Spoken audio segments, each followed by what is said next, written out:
हरे कृष्णा, राधे राधे। आज की भागवत कथा में आप ध्रुव जी की कथा सुनने वाले हैं। हो सकता है कि कथा कहीं पर बीच बीच में कुछ कठिन आपको सुनने में लगे, लेकिन आपसे अनुरोध करूंगी कि थोड़ा सा धैर्य रखकर आप इस कथा को पूरा जरूर सुनेगा।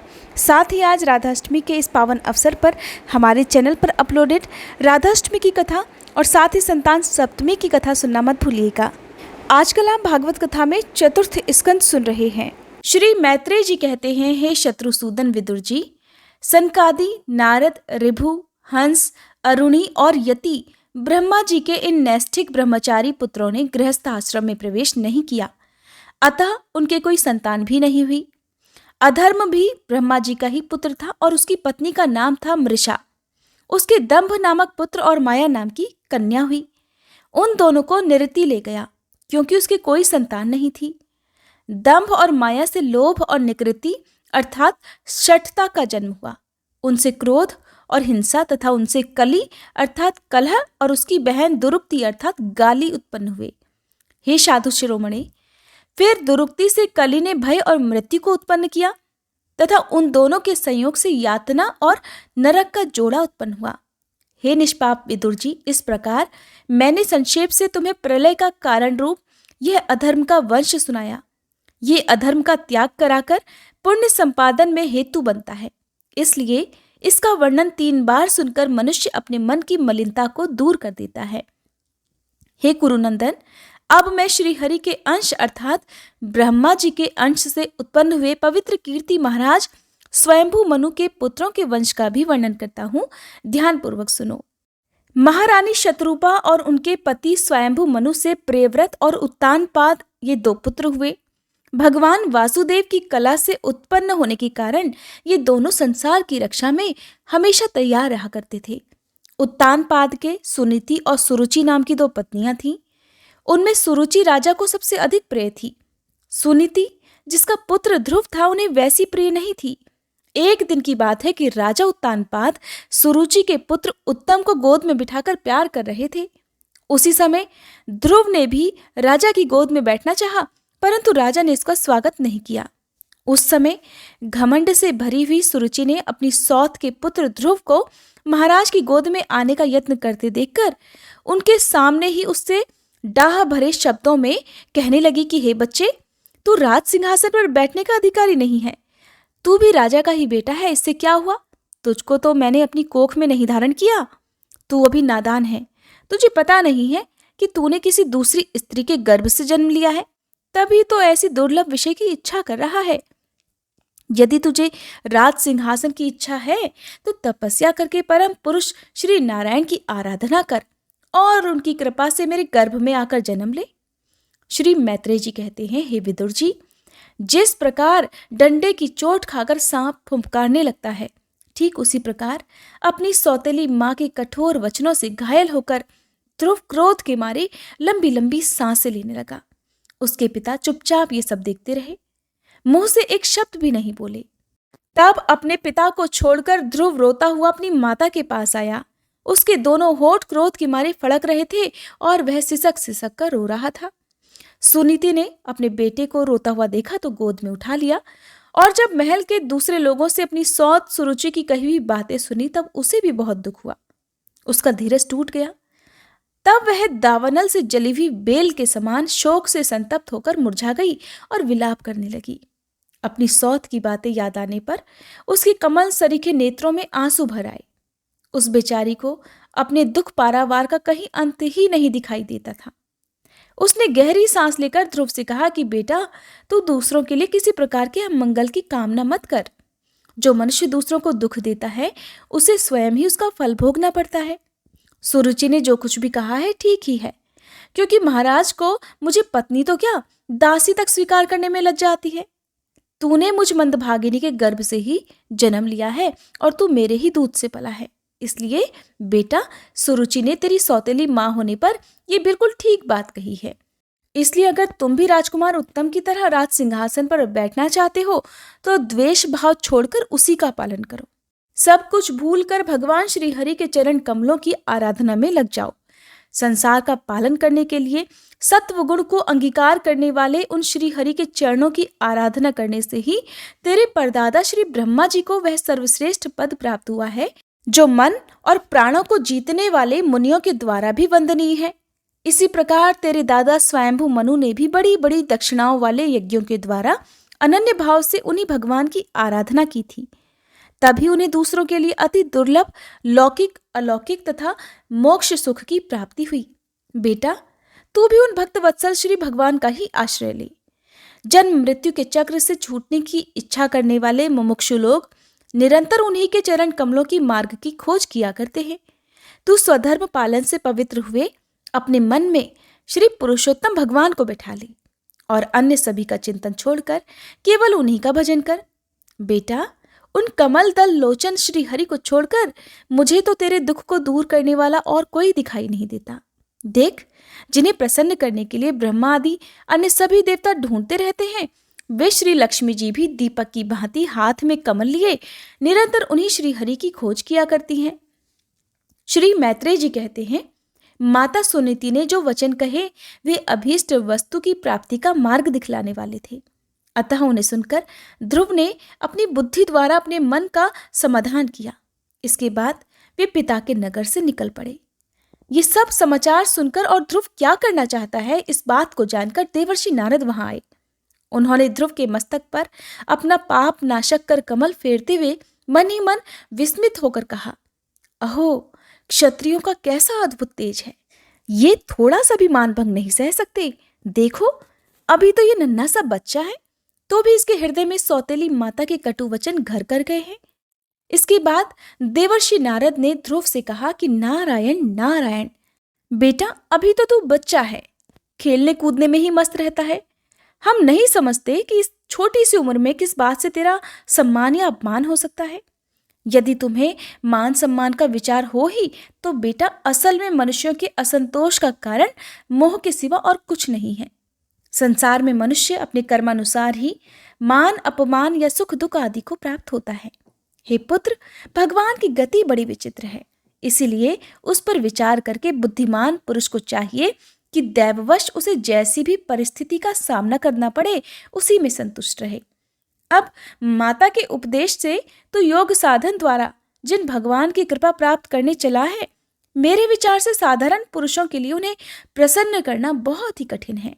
योगी लोग अनेकों जन्मों तक अनासक्त रहकर समाधि योग के द्वारा बड़ी बड़ी कठोर साधनाएं करते रहते हैं, परंतु भगवान के मार्ग का पता नहीं पा पाते। इसलिए तू भी ये व्यर्थ का हट छोड़कर अपने घर लौट जा। बड़ा होने पर जब परमार्थ साधन का समय आए तब उसके लिए प्रयास कर लेना। विधाता के विधान के अनुसार सुख दुख जो कुछ भी प्राप्त हो उसी में चित्त को संतुष्ट रखना चाहिए। ऐसा करने वाला पुरुष मोह माया संसार से पार हो जाता है। मनुष्य को चाहिए कि अपने से अधिक गुणवान को देखकर प्रसन्न हो और जो कम गुण वाला हो उस पर दया करे और जो अपने समान गुण वाला हो उससे मित्रता का भाव रखे। ऐसा करने से उसे कभी दुख दबा नहीं सकते। देवर्षि की बात सुनकर बालक ध्रुव ने कहा, हे भगवान, सुख दुख से जिनका चित्त चंचल हो जाता है उन लोगों के लिए आपने कृपा करके शांति का ये बहुत अच्छा उपाय बतलाया, परंतु मुझ जैसे अज्ञानियों की दृष्टि वहां तक पहुंच ही नहीं पाती। इसके सिवा मुझे घोर क्षत्रिय स्वभाव प्राप्त हुआ है, इसलिए मुझ में विनय का प्रायः अभाव है। सुरुचि ने अपने कटु वचन रूपी बाणों से मेरे हृदय को छलनी कर डाला है, इसलिए उसमें आपका ये उपदेश ठहर नहीं पाता। हे ब्राह्मण, मैं उस पद पर अधिकार करना चाहता हूँ जो त्रिलोकी में सबसे श्रेष्ठ है और जिस पर मेरे बाप दादा और दूसरे कोई भी आरूढ़ नहीं हो पाए हैं। अतः मुझे उसी की प्राप्ति का कोई अच्छा सा मार्ग बतलाइए।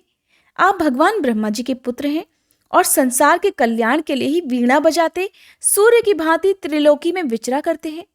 श्री मैत्रेय जी कहते हैं, बालक ध्रुव की बात सुनकर भगवान नारद जी बड़े प्रसन्न हुए।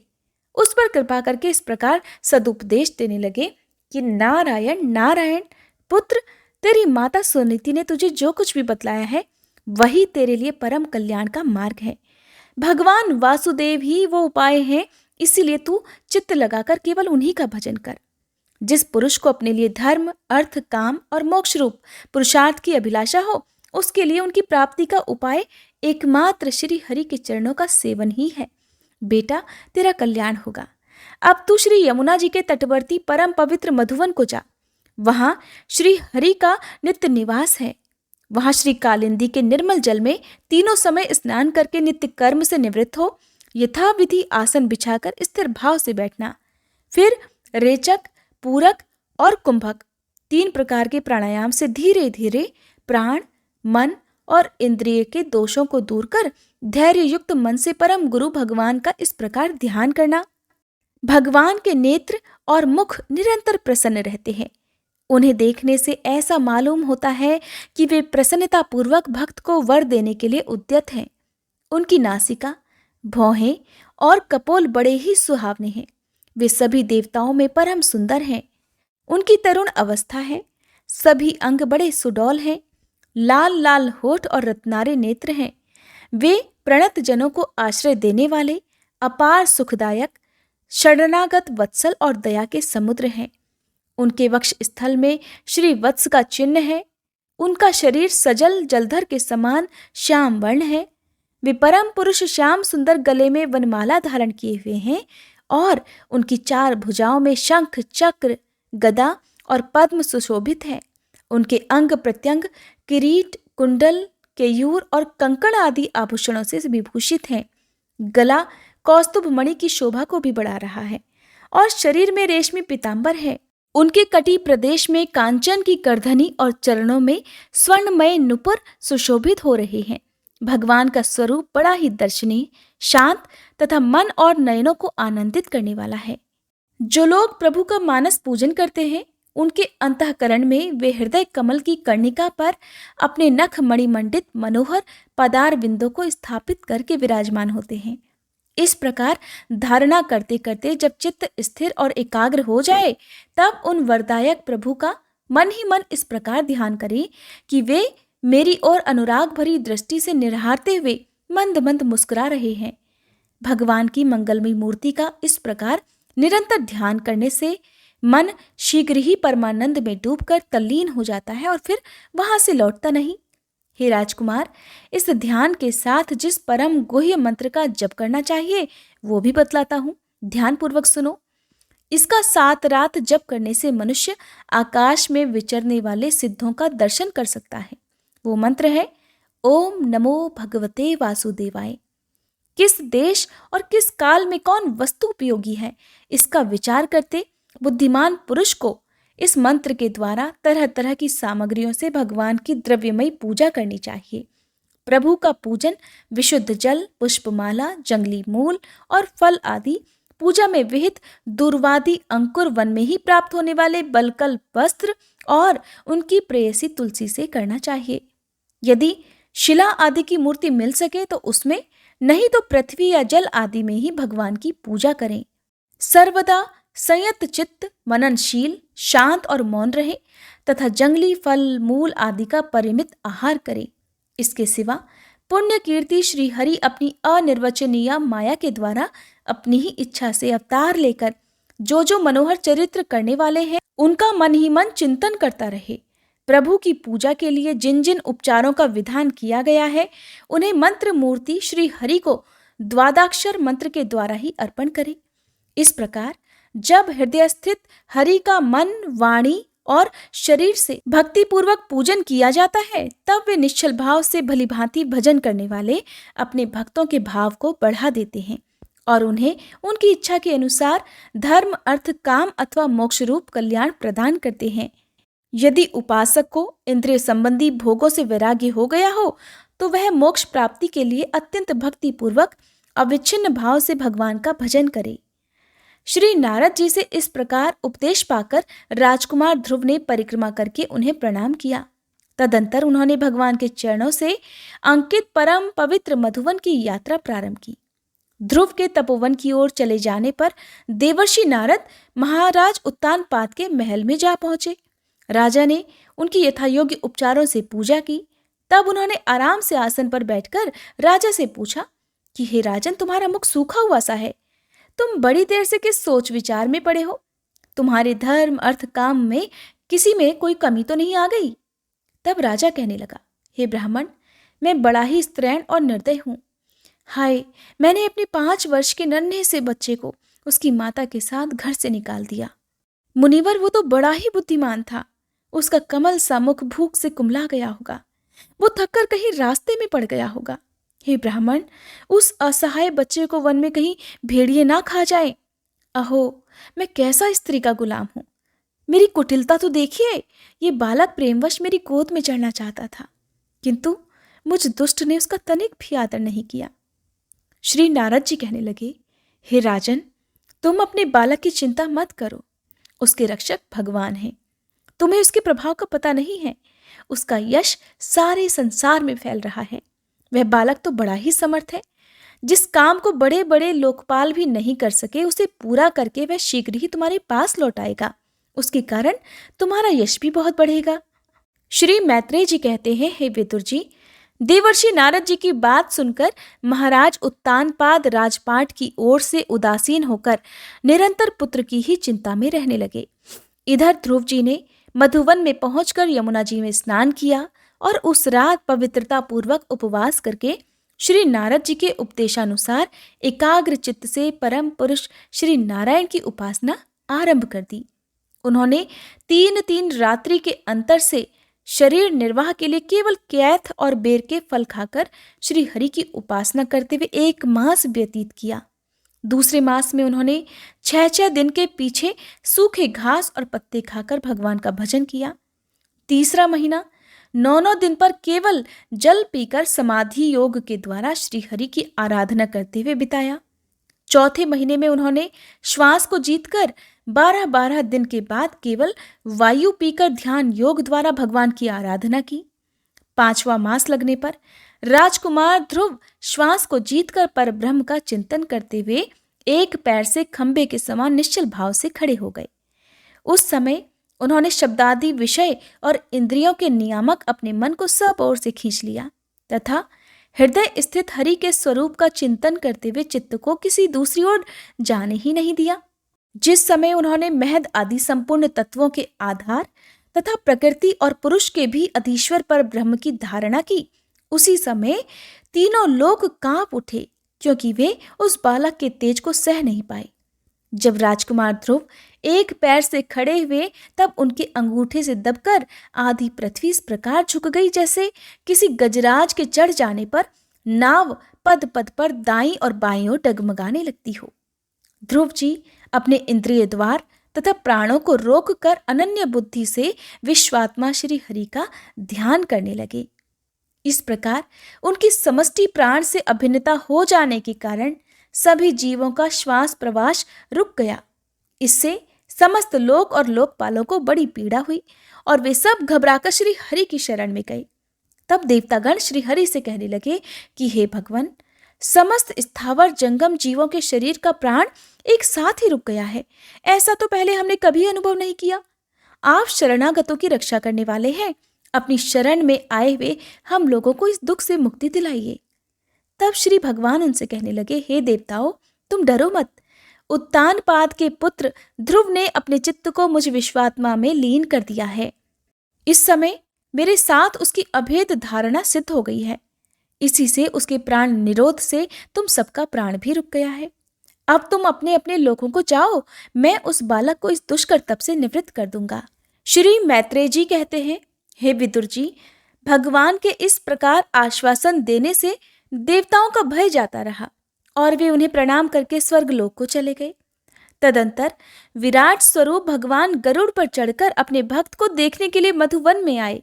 उस समय ध्रुव जी तीव्र योगाभ्यास से एकाग्र हुई बुद्धि के द्वारा भगवान की बिजली के समान दैदीप्यमान जिस मूर्ति का अपने हृदय कमल में ध्यान कर रहे थे, वह सहसा विलीन हो गई। इससे घबराकर उन्होंने जैसे ही अपने नेत्र खोले कि भगवान के उसी रूप को बाहर अपने सामने खड़ा हुआ देखा। प्रभु का दर्शन पाकर बालक ध्रुव को बड़ा कौतूहल हुआ। वे प्रेम में अधीर हो गए। उन्होंने पृथ्वी पर दंड के समान लौटकर उन्हें प्रणाम किया और फिर वे इस प्रकार प्रेम भरी दृष्टि से उनकी ओर देखने लगे मानो नेत्रों से उन्हें पी जाएंगे, मुख से चूम लेंगे और भुजाओं में कसकर पकड़ लेंगे। वे हाथ जोड़े प्रभु के सामने खड़े थे और उनकी स्तुति करना चाहते थे, परंतु किस प्रकार करें ये नहीं जानते थे। सर्वांतर्यामी हरि उनके मन की बात जान गए। उन्होंने कृपा पूर्वक अपने वेद में शंख को उनके गाल से छुआ दिया। ध्रुव जी भविष्य में अविचल पद प्राप्त करने वाले थे। इस समय शंख का स्पर्श होते ही उन्हें वेदमयी दिव्यवाणी प्राप्त हो गई और जीव तथा ब्रह्म के स्वरूप का भी निश्चय हो गया। वे अत्यंत भक्तिभाव से धैर्य पूर्वक विश्वविख्यात कीर्तिमान श्री हरि की स्तुति करने लगे। ध्रुव जी कहने लगे, हे प्रभु, आप सर्वशक्तिमान हैं। आप ही मेरे अंतःकरण में प्रवेश कर अपने तेज से मेरी इस सोई हुई वाणी को सजीव करते हैं तथा हाथ, पैर, कान और त्वचा आदि अन्यान्य इंद्रियों और प्राणों को भी चेतना देते हैं।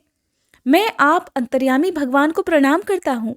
हे भगवान, आप एक ही हैं, परंतु अपनी अनंत गुणमयी माया शक्ति से इस महद आदि संपूर्ण प्रपंच को रचकर अंतर्यामी रूप से उसमें प्रवेश कर जाते हैं और फिर इसके इंद्रियादि असत गुणों में उनके अधिष्ठात्र देवताओं के रूप में स्थित होकर अनेक रूप भासते हैं। ठीक वैसे ही जैसे तरह तरह की लकड़ियों में प्रविष्ट हुई आग अपनी उपाधियों के अनुसार भिन्न भिन्न रूपों में भासती है। हे नाथ, सृष्टि के आरंभ में ब्रह्मा जी ने भी आपकी शरण लेकर आपके दिए हुए ज्ञान के प्रभाव से ही इस जगत को सोकर उठे हुए पुरुष के समान देखा था। हे दीनबंधु, उन्हीं आपके चरण तल का मुक्त पुरुष भी आश्रय लेते हैं। कोई भी कृतज्ञ पुरुष उन्हें कैसे भूल सकता है? हे प्रभु, इन शवतुल्य शरीरों द्वारा भोगा जाने वाला इंद्रिय और विषयों के संसर्ग से उत्पन्न सुख तो मनुष्यों को नरक में भी मिल सकता है। जो लोग इस विषय सुख के लिए लालयित रहते हैं और जो जन्म मरण के बंधन से छुड़ा देने वाले कल्पतरु रूप आपकी उपासना भगवत प्राप्ति के सिवा किसी अन्य उद्देश्य से करते हैं, उनकी बुद्धि अवश्य ही आपकी माया के द्वारा ठगी गई है। हे नाथ, आपके चरण कमलों का ध्यान करने से और आपके भक्तों के पवित्र चरित्र सुनने से प्राणियों को जो आनंद प्राप्त होता है वह निजानंद स्वरूप ब्रह्म में भी नहीं मिल सकता। फिर जिन्हें काल की तलवार काटे डालती है, उन स्वर्गीय विमानों से गिरने वाले पुरुषों को तो वह सुख मिल ही कैसे सकता है? हे अनंत परमात्मन, मुझे तो आप उन विशुद्ध हृदय महात्मा भक्तों का संग दीजिए जिनका आप में अविच्छिन्न भक्ति भाव है। उनके संग में मैं आपके गुणों और लीलाओं की कथा सुधा को पी पी कर उन्मत्त हो जाऊंगा और सहज ही इस अनेक प्रकार के दुखों से पूर्ण भयंकर संसार सागर के उस पार पहुंच जाऊंगा। हे कमलनाभ प्रभो, जिनका चित्त आपके चरण कमल की सुगंध में लुभाया हुआ है, उन महानुभावों का जो लोग संग करते हैं वे अपने इस अत्यंत प्रिय शरीर और इसके संबंधी पुत्र, मित्र, ग्रह और स्त्री आदि की सुधि भी नहीं लेते। अजन्मा परमेश्वर, मैं तो पशु, वृक्ष, पर्वत, पक्षी, सरीसृप, देवता, दैत्य और मनुष्य आदि से परिपूर्ण तथा महद आदि अनेकों कारणों से संपादित आपके इस सदात्मक स्थूल विधि रूप को ही जानता हूँ। इससे परे जो आपका परम स्वरूप है जिसमें वाणी की गति नहीं है, उसका मुझे पता नहीं है। हे भगवान, कल्प का अंत होने पर योग निद्रा में स्थित जो परम पुरुष इस संपूर्ण विश्व को अपने उदर में लीन करके शेष जी के साथ उन्हीं की गोद में शयन करते हैं तथा जिनके नाभि समुद्र से प्रकट हुए सर्वलोकमय स्वर्ण वर्ण कमल से परम तेजोमय ब्रह्मा जी उत्पन्न हुए, वे भगवान आप ही हैं। मैं आपको प्रणाम करता हूँ।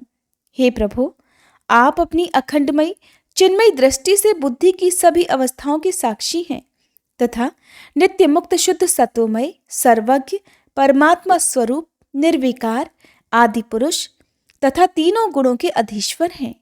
आप जीव से सर्वथा भिन्न हैं तथा संसार की स्थिति के लिए यज्ञाधिष्ठाता विष्णु रूप से विराजमान हैं। आपसे ही विद्या, अविद्या आदि विरुद्ध गतियों वाली अनेकों शक्तियां धारावाहिक रूप से निरंतर प्रकट होती रहती हैं। आप जगत के कारण अखंड, अनादि, अनंत, आनंदमय, निर्विकार ब्रह्म रूप है। मैं आपकी शरण में हूँ। हे भगवान, आप परमानंद मूर्ति हैं। जो लोग ऐसा समझकर निष्काम भाव से आपका निरंतर भजन करते हैं, उनके लिए राज्य आदि भोगों की अपेक्षा आपके चरण कमलों की प्राप्ति ही भजन का सच्चा फल है। हे स्वामिन, यद्यपि बात ऐसी ही है तो भी गऊ जैसे आपने तुरंत के जन्मे हुए बछड़ों को दूध पिलाती है और व्याघ्र आदि से बचाती रहती है, उसी प्रकार आप भी अपने भक्तों पर कृपा करने के लिए निरंतर विकल रहने के कारण हम जैसे सकाम जीवों की भी कामना पूर्ण करके उनकी संसार भय से रक्षा करते रहते हैं। श्री मैत्रेय जी कहते हैं, हे विदुर जी, जब शुभ संकल्प वाले मतिमान ध्रुव जी ने इस प्रकार प्रभु की स्तुति की, तब भक्तवत्सल भगवान उनकी प्रशंसा करते हुए इस प्रकार कहने लगे, उत्तम व्रत का पालन करने वाले राजकुमार, मैं तेरे हृदय का संकल्प जानता हूँ। यद्यपि उस पद का प्राप्त होना बहुत कठिन है, तो भी मैं वह तुझे देता हूँ, तेरा कल्याण हो। हे भद्र, जिस तेजोमय अविनाशी लोक को आज तक किसी ने प्राप्त नहीं किया, जिसके चारों ओर ग्रह, नक्षत्र और तारागण रूप ज्योति चक्र उसी प्रकार चक्कर काटता रहता है जिस प्रकार मेढी के चारों ओर दंवरी के बैल घूमते रहते हैं। यहाँ पर मेढी के बारे में मैं आपको बता दूं कि कटी हुई फसल, धान, गेहूं आदि को कुचलने के लिए घुमाए जाने वाले बैल जिस खंबे से बंधे रहते हैं उसी को मेढी कहते हैं। इस तरह अवान्तर कल्प पर्यंत रहने वाले अन्य लोकों का नाश हो जाने पर भी जो स्थिर रहता है तथा तारागण के सहित धर्म, अग्नि, कश्यप और शुक्र आदि नक्षत्र एवं सप्तऋषिगण जिसकी परिक्रमा किया करते हैं, वह ध्रुव लोक मैं तुझे देता हूँ। यहाँ भी जब तेरे पिता तुझे राज सिंहासन देकर वन को चले जाएंगे, तब तू 36,000 वर्ष तक धर्म पूर्वक पृथ्वी का पालन करेगा। तेरी इंद्रियों की शक्ति ज्यों की त्यों बनी रहेगी। आगे चलकर किसी समय तेरा भाई उत्तम शिकार खेलता हुआ मारा जाएगा, तब उसकी माता सुरुचि पुत्र प्रेम में पागल होकर उसे वन में खोजती हुई दावानल में प्रवेश कर जाएगी। यज्ञ मेरी प्रेम मूर्ति है, तू अनेकों बड़ी बड़ी दक्षिणाओं वाले यज्ञों के द्वारा मेरा यजन करेगा तथा यहाँ उत्तम उत्तम भोग भोग कर अंत में मेरा ही स्मरण करेगा। इससे तू अंत में संपूर्ण लोकों के वंदनीय और सप्तऋषियों से भी ऊपर मेरे निज धाम को जाएगा, जहाँ पहुंच जाने पर फिर संसार चक्र में बार बार बंधना नहीं पड़ता, अर्थात व्यक्ति मोक्ष को प्राप्त हो जाता है। श्री मैत्रेय जी कहते हैं, बालक ध्रुव से इस प्रकार पूजित होकर और उसे अपना पद प्रदान कर भगवान श्री गरुड़ ध्वज उसके देखते देखते ही अपने लोक को चले गए। प्रभु की चरण सेवा से संकल्पित वस्तु प्राप्त हो जाने के कारण यद्यपि ध्रुव जी का संकल्प तो निवृत्त हो गया, किंतु उनका चित्त विशेष प्रसन्न नहीं हुआ। फिर वे अपने नगर को लौट गए। विदुर जी ने पूछा, हे ब्राह्मण, मायापति श्री हरि का परम पद तो अत्यंत दुर्लभ है और मिलता भी उनके चरण कमलों की उपासना से ही है। ध्रुव जी भी सारासार का पूर्ण विवेक रखते थे, फिर एक ही जन्म में उस परम पद को पा लेने के बाद भी वे इतने असंतुष्ट क्यों थे?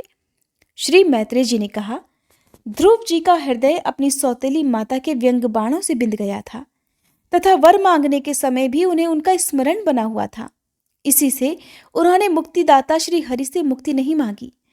अब जब भगवत दर्शन से वह मनोमालिन्य दूर हो गया तो उन्हें अपनी इस भूल के लिए भारी पश्चाताप हुआ। ध्रुव जी मन ही मन कहने लगे, अहो, सनकादि अर्थात नैष्ठिक ब्रह्मचारी सिद्ध भी जिन्हें समाधि द्वारा अनेकों जन्मों में प्राप्त कर पाते हैं, उन भगवत चरणों की छाया को तो मैंने 6 महीने में ही पा लिया, किंतु चित्त में दूसरी वासना रहने के कारण मैं फिर उनसे दूर हो गया।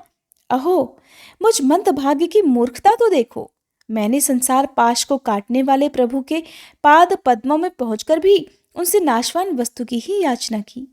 देवताओं को स्वर्ग भोग के पश्चात फिर नीचे गिरना होता है, इसलिए वे मेरी भगवत प्राप्ति रूप उच्च स्थिति को सहन नहीं कर सके, अतः उन्होंने मेरी बुद्धि को ही नष्ट कर दिया। तभी तो मुझ दुष्ट ने नारद जी की यथार्थ बात भी स्वीकार नहीं की। यद्यपि संसार में आत्मा के सिवा दूसरा कोई नहीं है, फिर भी सोया हुआ मनुष्य जैसे स्वप्न में अपने ही कल्पना किए हुए व्याघ्र आदि से डरता है, उसी प्रकार मैंने भी भगवान की माया से मोहित होकर अपने भाई को ही शत्रु मान लिया और व्यर्थ ही द्वेष रूप हार्दिक रोग से जलने लगा। जिन्हें प्रसन्न करना अत्यंत कठिन है, उन्हीं विश्वात्मा श्री हरि को तपस्या द्वारा प्रसन्न करके मैंने जो कुछ भी मांगा है वो सब व्यर्थ है। ठीक उसी तरह जैसे गतायु पुरुष के लिए चिकित्सा व्यर्थ होती है। अहो, मैं बड़ा भाग्यहीन हूँ। संसार बंधन का नाश करने वाले प्रभु से मैंने संसार ही मांगा। मैं तो बड़ा पुण्यहीन हूँ। जिस प्रकार कोई कंगला किसी चक्रवर्ती सम्राट को प्रसन्न करके उससे तुष्य सहित चावलों की कनी मांगे, उसी प्रकार मैंने भी आत्मानंद प्रदान करने वाले श्री हरि से मूर्खतावश व्यर्थ का अभिमान बढ़ाने वाले उच्च पदादि ही मांगे हैं। श्री मैत्रेय जी कहते हैं, हे तात, तुम्हारी तरह जो लोग श्री मुकुंद पदारविंद मकरंद के ही मधुकर हैं और जो निरंतर प्रभु की चरण रज का ही सेवन करते हैं और जिनका मन अपने आप आई हुई सभी परिस्थितियों में संतुष्ट रहता है, वे भगवान से उनकी सेवा के सिवा अपने लिए और कोई भी पदार्थ नहीं मांगते। इधर जब राजा उत्तानपाद ने सुना कि उनका पुत्र ध्रुव घर लौट रहा है तो उन्हें इस बात पर जैसे विश्वास ही नहीं हुआ, मानो किसी के यमलोक से लौटने की बात पर कोई विश्वास न करता हो। उन्होंने सोचा कि मुझ अभागे का ऐसा भाग्य कहाँ कि मेरा पुत्र वापस आ सके। परंतु फिर उन्हें देवर्षि नारद की बात याद आ गई। इससे उनका इस बात में विश्वास हुआ और वे आनंद के वेग से अधीर हो उठे। उन्होंने अत्यंत प्रसन्न होकर ये समाचार लाने वाले को एक बहुमूल्य हार दिया। राजा उत्तानपाद ने पुत्र का मुख देखने के लिए उत्सुक बहुत से ब्राह्मण, कुल के बड़े बूढ़े, मंत्री और बंधुजनों को अपने साथ लिया और एक बढ़िया घोड़े वाले स्वर्ण जटित रथ पर सवार होकर वे झटपट नगर के बाहर आ गए। उनके आगे आगे वेद ध्वनि होती जाती थी और शंख, दुंदुभी और वंशी आदि अनेकों मांगलिक बाजे बजते जाते थे। उनकी दोनों रानियां सुनीति और सुरुचि भी स्वर्णमय आभूषणों से सुसज्जित होकर राजकुमार उत्तम के साथ पालकियों पर चढ़कर चल रही थी। ध्रुव जी उपवन के पास आ पहुंचे। उन्हें देखते ही महाराज उत्तानपाद तुरंत रथ से उतर पड़े। पुत्र को देखने के लिए वो बहुत दिनों से व्याकुल थे। उन्होंने झटपट आगे बढ़कर प्रेमातुर होकर लंबी लंबी सांसें लेते हुए ध्रुव को अपनी भुजाओं में भर लिया। अब वे पहले के ध्रुव नहीं थे। प्रभु के परम पुनीत पाद पद्मों का स्पर्श हो जाने से इनके समस्त पाप बंधन कट गए थे। राजा उत्तानपाद की एक बहुत बड़ी कामना पूर्ण हो गई। उन्होंने बार बार अपने पुत्र का सिर सूंघा तथा आनंद और प्रेम के कारण निकलने वाले ठंडे ठंडे आंसुओं से उन्हें नहला दिया। तदंतर सज्जनों में अग्रगण्य ध्रुव जी ने अपने पिता के चरणों में प्रणाम किया और उनसे आशीर्वाद पाकर कुशल प्रश्न आदि से सम्मानित होकर दोनों माताओं को भी प्रणाम किया। छोटी माता सुरुचि ने अपने चरणों पर झुके हुए बालक ध्रुव को उठाकर अपने हृदय से लगा लिया और अश्रु गदगद वाणी से चिरंजीवी रहो ऐसा आशीर्वाद दिया। जिस प्रकार जल स्वयं ही नीचे की ओर बहने लगता है, उसी प्रकार मैत्री आदि गुणों के कारण जिस पर भगवान प्रसन्न हो जाते हैं, उसके आगे सभी जीव झुक जाते हैं। इधर उत्तम और ध्रुव दोनों ही प्रेम से विह्वल होकर एक दूसरे के गले मिले। एक दूसरे के अंगों का स्पर्श पाकर उन दोनों के ही शरीर में रोमांच हो आया तथा उन दोनों के ही नेत्रों से आंसुओं की धारा बहने लगी। ध्रुव की माता सुनीति अपने प्राणों से भी प्यारे पुत्र को गले लगाकर सारा संताप भूल गई। उसके सुकुमार अंगों के स्पर्श से उसे बड़ा ही आनंद प्राप्त हुआ। वीरवर विदुर जी, वीर माता सुनीति के स्तन उसके नेत्रों से झरते हुए मंगलमय आनंद आश्रुओं से भूख गए और उनसे बार बार दूध बहने लगा।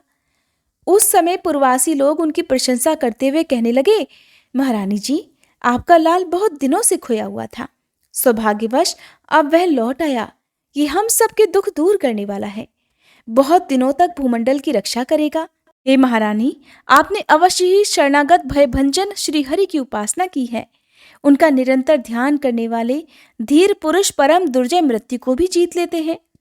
हे विदुर जी, इस प्रकार जब सभी लोग ध्रुव के प्रति अपना लाड़ प्यार प्रकट कर रहे थे, उस समय उन्हें भाई उत्तम के सहित हथिनी पर चढ़ाकर महाराज उत्तानपाद ने बड़े हर्ष के साथ अपनी राजधानी में प्रवेश किया।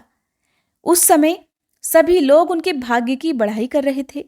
नगर में जहां तहां मगर के आकार के सुंदर दरवाजे बनाए गए थे और फल फूलों के गुच्छों सहित केले के खंभे और सुपारी के पौधे सजाए गए थे। द्वार द्वार पर दीपक सहित जल के कलश रखे हुए थे, जो आम के पत्तों, वस्त्रों, पुष्पमालाओं तथा मोतियों की लड़ियों से सुसज्जित थे। जिस अनेकों परकोटों, फाटकों और महलों से नगरी सुशोभित थी, उन सब को स्वर्ण की सामग्रियों से सजाया गया था तथा उनके कंगूरे विमानों के शिखरों के समान चमक रहे थे। नगर के चौक, गलियों, अटारियों और सड़कों को झाड़ बुहार कर उन पर चंदन का छिड़काव किया गया था और जहां तहां खील, चावल, पुष्प, फल, जौ और अन्य मांगलिक उपहार सामग्रियां सजा रखी थीं। ध्रुव जी राजमार्ग से जा रहे थे। उस समय जहां तहां नगर की शीलवती सुंदरियां उन्हें देखने को एकत्र हो रही थी। उन सभी ने वात्सल्य भाव से अनेकों शुभाशीर्वाद देते हुए उन पर सफेद सरसों, अक्षत, दही, जल, दूर्वा, पुष्प और फलों की वर्षा की। इस प्रकार उनके मनोहर गीत सुनते हुए ध्रुव जी ने अपने पिता के महल में प्रवेश किया। वह श्रेष्ठ भवन महामूल्य मणियों की लड़ियों से सुसज्जित था। उसमें अपने पिताजी के लाड़ प्यार का सुख भोगते हुए वे उसी प्रकार आनंद पूर्वक रहने लगे जैसे स्वर्ग में देवतागण रहते हैं। वहां दूध के फेन के समान सफेद और कोमल शैयाएं, हाथी दांत के पलंग, सुनहरी कामदार पर्दे, बहुमूल्य आसन और बहुत सा सोने का सामान था। उसकी स्फटिक और महामरकत मणि अर्थात पन्ने की दीवारों में रत्नों की बनी हुई स्त्री मूर्तियों पर रखे हुए मणिमय दीपक जगमगा रहे थे।